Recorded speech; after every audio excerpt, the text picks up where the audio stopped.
Hey guys, and welcome to another week of hobby. So this week, hopefully we should see some progress rather than last week and the one before.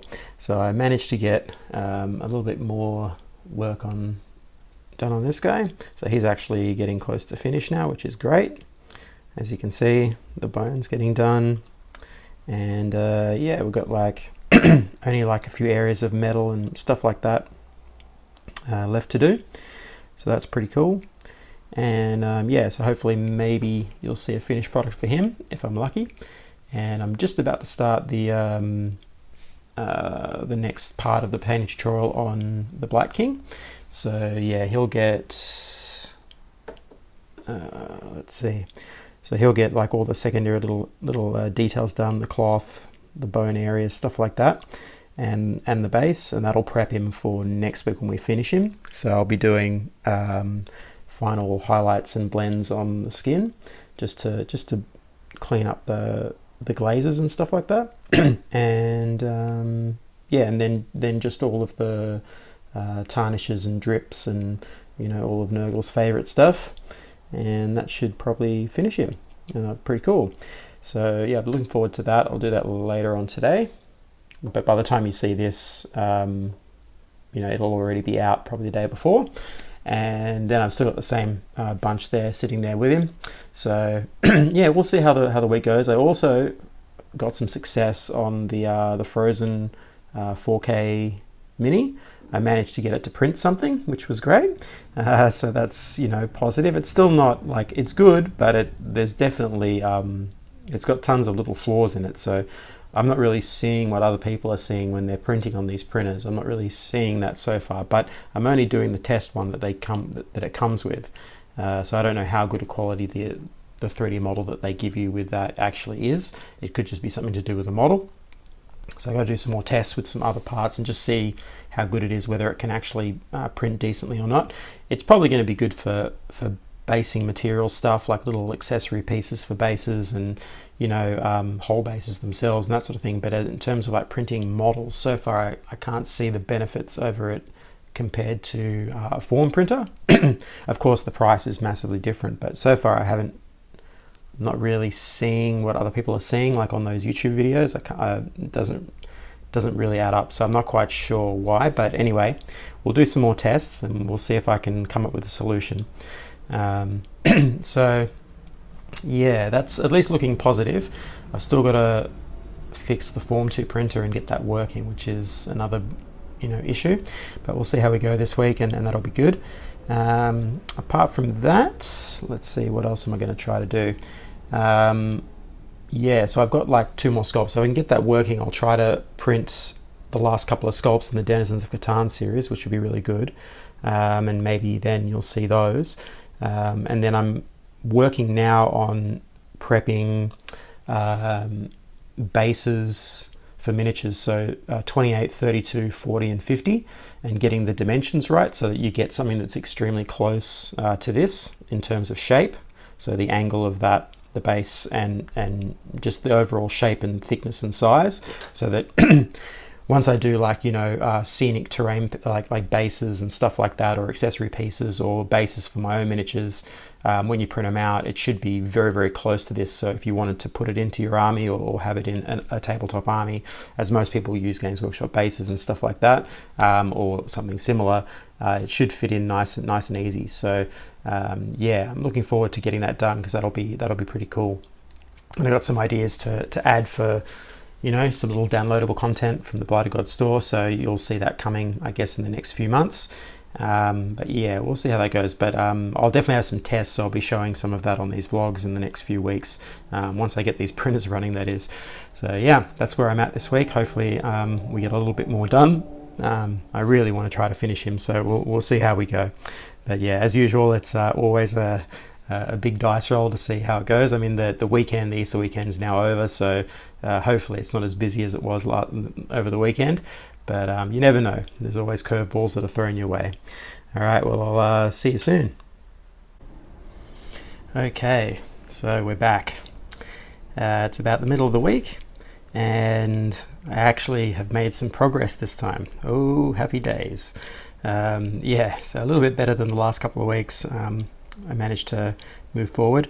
So my room, the area where I'm doing all this stuff, did some reshuffling and got some shelving racks and a bunch of stuff so I could set up the new printers, and I got a air purifier, something I should definitely suggest if you're getting into resin like printing and stuff, like, or any 3D printing at all. You're gonna definitely need an air purifier in a smaller space, as I'm doing everything in like a studio. So yeah, so I set that all up now, so that should the air purifier should hopefully cope with the the fumes and so on. I've got a big window, but still you need that extra bit of I guess circulation. So that's all ready. I can start doing some tests now, try to get those next couple of the Denizens of Catan series, those busts I've been doing. Hopefully the last two I'll be able to get done now, and try to fix the Form 2. So I've just got in a fresh tank and some fresh resin. I'm going to try swapping it out for fresh ones and just seeing if that works. Everything's up to date on it, so hopefully that does. Otherwise I'll do this whole optical test thing and clean the mirrors in it and all that stuff, because the Form 2 runs on like a laser that bounces off mirrors and so on, and bit different to the other style printers that I've got, the frozen ones, which are using an LCD screen. So yeah, it's a little bit more, I guess, technical for that one to fix. So we'll see what happens, but I'm hoping to get everything running so I can just start going ahead. And I've been working on the getting the bases, the sculpted bases in ZBrush to do all the new stuff I'm going to do. So that'll be like the miniature stuff that I'm now working on. So the first guy I'm doing is a Wraith from the Blood of Gods brand, and I've been setting scales and so on, so I'm probably going to do all the miniatures on like a kind of a 35mm scale, so a bit like the Primaris Space Marines, so that kind of size, or these Death Guard, you know, or even the Blight Kings, there's something around about that size. And then obviously the bigger ones scaled up and so on for the larger monsters and demons and that. So that's really cool. I'm looking forward to that. And the goal is to get about 3 or so by the end of the year to complement the busts. And then I'll do like a base pack for bases, like scenic bases and stuff like that you can 3D print. Maybe some accessories as well, but we'll see how it goes. But like just a little group of stuff for this year. So yeah, we'll see, but it should be relatively well priced. The busts I'm selling for like $3 Australian, so apart from the free ones, that is. And it'll be the same kind of deal for those, I think. Individual miniatures probably around about $3 or so, I guess. So in American money, it's like 50 cents or something, or you know, dollar or whatever. So it's pretty well priced. I can't quite compete with the Patreons out there that are doing like 20-30 models for $10. I just can't. That's like insane. I don't know how those companies are even managing to do that. That's just like insane. I don't know how they're making any money, because the time it takes to sculpt a figure and all of that stuff is like full-time hours. You know, like if there's a YouTube video by, is it Miniac or whatever, that just recent one, if I'm pretty sure anyone that's listened to this that's into the hobby knows who that is, on YouTube, and he did a thing on commissioning a single figure digitally sculpted and then 3D printed and sent to him, and I think he quoted something like it was around $2,000 or something for that, I guess in American dollars. And I guess for someone outside of creating miniatures or models of any sort, really, that might seem like a lot of money,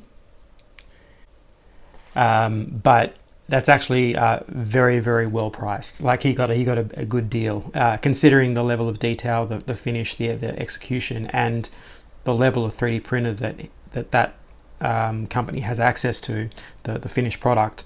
That's a very, very cheap deal. That's like a mates rates deal, and that may not seem like that to anyone outside that's ever done any of this kind of stuff, but you know, I've worked in movies.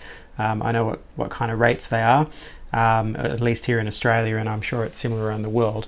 You know, yeah, a model like that's going to take 2 to 3 weeks, usually a couple of weeks, and you know, you're looking at full-time hours, so you know, it's about $1,000 a week. You know, that's pretty good, and they're throwing in the 3D printing and the cleanup and all that stuff, and sending it out, and all the engineering, the cutting and so on, for nothing. So yeah, pretty cool. So you know, that's the kind of level that you're looking at. But yeah, I can't compete with those Patreons, you know, and so if you think about that, like they're releasing what, like 10 to 20, 30 models, each one of those. Well, you know, they're varying degrees, right? Some of those companies aren't producing like super detailed miniatures. They're on a very sort of simple level, and they're designed for small scales, so they don't need to put that kind of detail in. But any of the ones out there that are producing slightly higher grade detail on those models, even for miniatures, yeah, you're looking at a lot of hours and a full-time sculptor doing it. So how they're paying them, I don't know. You know, they must have hundreds and hundreds of Patreons to be able to pay those sculptors like $10 for one Patreon. You know, if you're getting 100, that's only $1,000. You know, how are you paying the sculptor, you know, and then making profit on top? I don't know. Yeah, that's a real conundrum to me. If anyone knows anything about how that works, I'd be curious, because I find the whole industry, that whole thing, really bizarre. I don't know how anyone is making money on that. But there must be maybe other merchandise or other ways that they're making money on it. I don't really know. But it seems very, very weird to me, considering what the costs that go into, you know, let alone the cost of running the machines, you know, the power, the consumables, all the rest that goes into running a machine of any size, whether it be the cheaper one or the expensive one, is costly. Yeah, anyway, it's just some little thoughts I was thinking about along the way, but I will be able to offer, you know, hopefully at a relatively competitive price and so on like that. So at least it's sort of comparable. But the level of detail I'm looking to put into these is a little bit higher. You can see from the busts that they're of a slightly more refined level, and that's the kind of level that I'll be looking at for the miniatures. So then even if you blow them up a little bit, you should be able to catch more detail, though it won't be just smooth surfaces on everything. There should be some level of textures and all of that. So hopefully, anyway, that's the idea. But yeah, let's get on to the hobby. I'll stop ranting on about 3D printing and sculpting. But yeah, so I did manage to finish Typhus. And yeah, I'm pretty happy. So he is really cool. I much preferred painting this to the Demon Prince that I did the other month. Yeah, he's definitely cooler for sure. I enjoyed painting that little Nurgling on his side there. Sort of did like, it's hard to tell, but there's like shifting colors on that, like between like reds and pinks, like magentas to those teal colors. So it's kind of like, I've been thinking about this. My color scheme is now kind of reminding me of anyone that's in Australia will know this. I don't know the brands outside Australia, but like Hubba Bubba, which is like bubble gum. You know, so there's the bigger, not like chewing gum, but the bigger block ones. And there's like some that have like, it's like a pink one or a light blue one like this that has this kind of colors on it.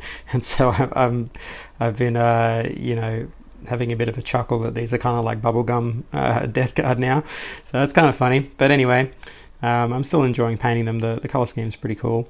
So yeah, that's one less character to do, which is really nice, and that'll allow me to get onto the last one I got to do. And yeah, I finished most of this now, so we've only got one more session on the YouTube channel for like painting this guy. So he's all good. All the secondary details are now painted. So the last thing to do on this is just all the little dribbles and all of that stuff, and some skin layers, some highlights, and then we should be good to go on that. So yeah, that's pretty much where I'm at. Hopefully there'll be a little bit more to this. Oh, and I'm starting to convert this guy. So I've got the box of skulls, and yeah, I'll be putting him together. So hopefully before the end of this week I'll have another installment and I'll be able to show you some more. Looking to get a little bit more done before the end, but otherwise, yeah, I'll catch you soon. All right, I'm back. Yeah, so nothing's changed. Looks like I won't be getting any more done. I got called into work early, so yeah, that'll pretty much be it for this week's hobby vlog, I think. But I'm pretty happy with where we got. You know, finishing Typhus and you know, getting pretty much done on that one as well, the Blight King. I'm pretty happy with it all, so that's pretty cool. And I did manage to start cleaning up the abhorrent here, so that'll be pretty cool. And he'll end up being a tutorial, I think, at some point pretty soon. So yeah, and I'm thinking of doing one for this as well. I'm going to do some on this one.